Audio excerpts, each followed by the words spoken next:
Assalamualaikum dan salam sejahtera buat penonton Kisah Semasa TV. Petikan diambil daripada Facebook Datuk Seri Syahidan Kasim.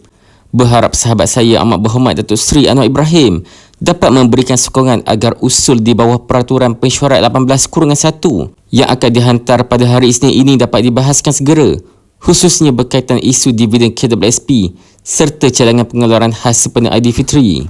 Ianya demi mencari jalan tengah terbaik yang dapat meringankan beban rakyat. Beliau mencadangkan agar kerajaan wajar meneliti pelaksanaan pengeluaran khas Aidilfitri secara bersasar dan bersyarat kepada mereka yang benar-benar terkesan dengan tekanan kos sara hidup tanpa menjejaskan jaminan simpanan persaraan pada masa hadapan. Menurut beliau juga, lebih baik isu ini dibahaskan secara menyeluruh di Dewan Rakyat agar semua ahli parlimen dapat mengemukakan pandangan, cadangan serta pendekatan terbaik demi memastikan keputusan yang diambil benar-benar berpihak kepada kepentingan rakyat dan masa depan pencarum. Datuk Seri Syahidan Kasim akan mengemukakan usul di bawah Peraturan Mesyuarat 18-1 pada hari Isnin 2 Mac 2026 bagi membolehkan perkara ini dibincangkan secara rasmi di Parlimen Malaysia. Selain itu, beliau juga akan menggerakkan himpunan di seluruh negara untuk turun sendiri mendengar luahan dan pandangan rakyat berkaitan isu ini. Semoga segala urusan dipermudahkan, insya-Allah.